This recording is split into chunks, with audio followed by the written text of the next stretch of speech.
Donald Trump called into an internet show today, and he sounded very, very old and extremely unwell. I personally found this shocking. I'm surprised more people are talking about this.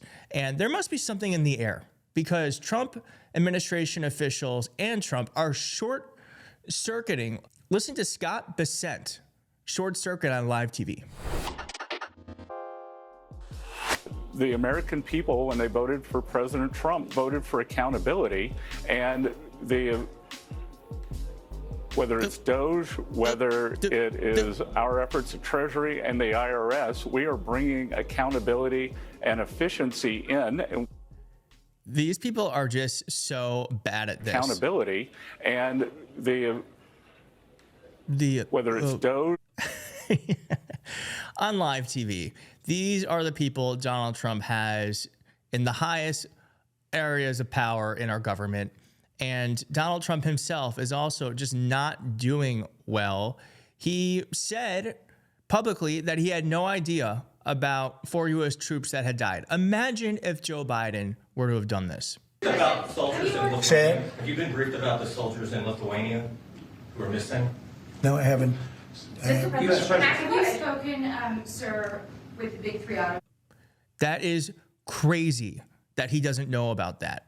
And it's honestly just, and is offensive to our military. And we now have confirmation that the Signal Gate episode is awful.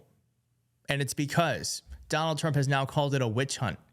And anything that's damaging to Trump is immediately pegged as a witch hunt. Here he goes. Response to Republican lawmakers who have said today that your administration should take more accountability and not downplay what's happened with Signal that we've seen in these messages today. Well, I don't know about downplaying. The press upplays it. I think it's all a witch hunt. That's all. I think it's a witch hunt. I wasn't involved with it. I wasn't there, but I can tell you the result is unbelievable because the Houthis are looking to do something. They want to know, how do we stop? Can we have peace? The Houthis want peace because they're getting the hell knocked out of them. It's been very, very strong. The Houthis are dying for peace. Just passing the buck. It's a witch hunt. It's like a 3-year-old. Well, I didn't do it. You're the president. These are the people who work for you. If you're not accountable at the top, then no one is. And he also had made this insane statement about how he wants to make interest payments on car loans tax deductible, but then he also admitted that it's going to help wealthy people, not the people who actually voted for Donald Trump. We're going to have a lot of people making a lot of cars. And one other thing, we have the Speaker of the House with us who's doing a fantastic job. And where's Mike? And we're trying to get approved. Mike, thank you very much for being here. We're trying to get approved, if we can. If you borrow money to buy a car, you're allowed to deduct interest payments for purposes of income tax, but only if the car is made in America. So if the car is made in America, you get a loan, you can deduct the interest. That's a big saving. A lot of people in that part of the world, in terms of buying cars, a lot of them don't think in terms of deductions. People that think in terms of deductions are very wealthy people. But people are going to start understanding what a good deduction is all about. Is he not just coming across as old to you, frail, low energy? Like, I don't know. Do you think he's going to last these next 4 years? And let's just go to this clip now, because this to me was really shocking. Let's just listen to it, and then we'll talk about it after. That piece of it, out of a country of over 300 million people, how is it that Jeffrey Goldberg, who hates you, ends up on this Signal chat? Isn't that bizarre? It is bizarre. And he's a, sleazebag, but at the highest level. Yeah. His magazine is failing. It's going to be out of business soon, in my opinion. It's bad. It's too bad we give it a little boost like this. But somebody in my group either screwed up or it's a bad signal. It's a bad signal, happens to.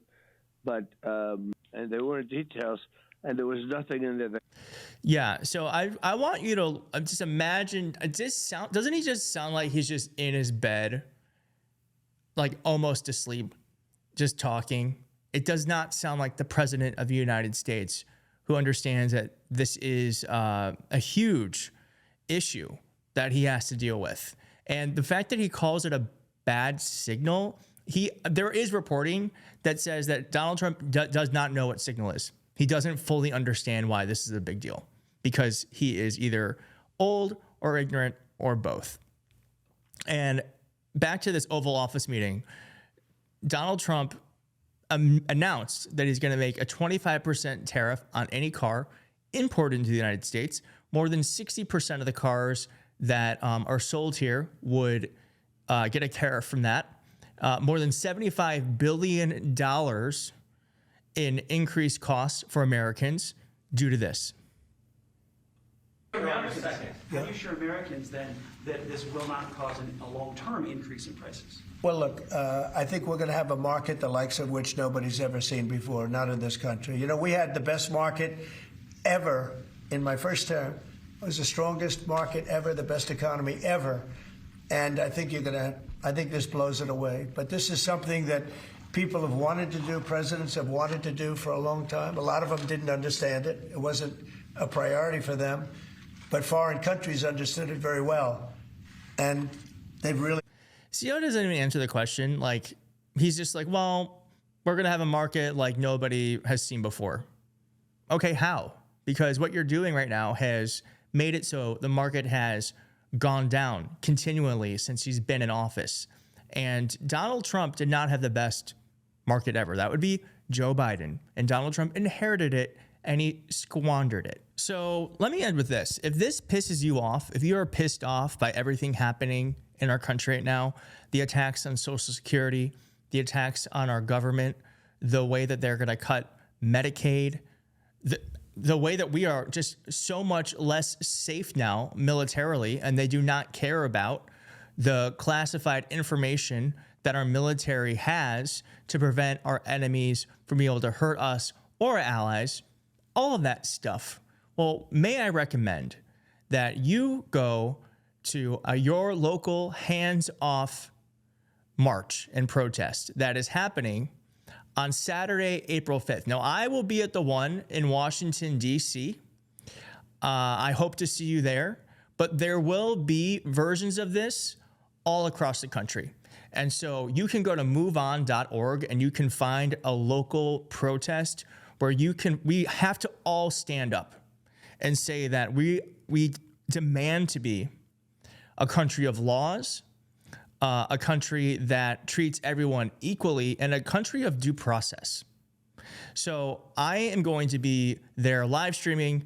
I'm going to do what I did last time, which is try to just give a voice to the people who are there, because the mainstream media is not going to cover this the way it needs to be covered. And we need to make this as big an event as possible. So I really do hope that you go. I hope that I see you in DC or you find a local march. And if you can't do either because you are incapable or you have issues with mobility, that's totally fine. We will be live streaming it so you can be involved too. But we need to make a big statement. And I think this thing happening April 5th will be it.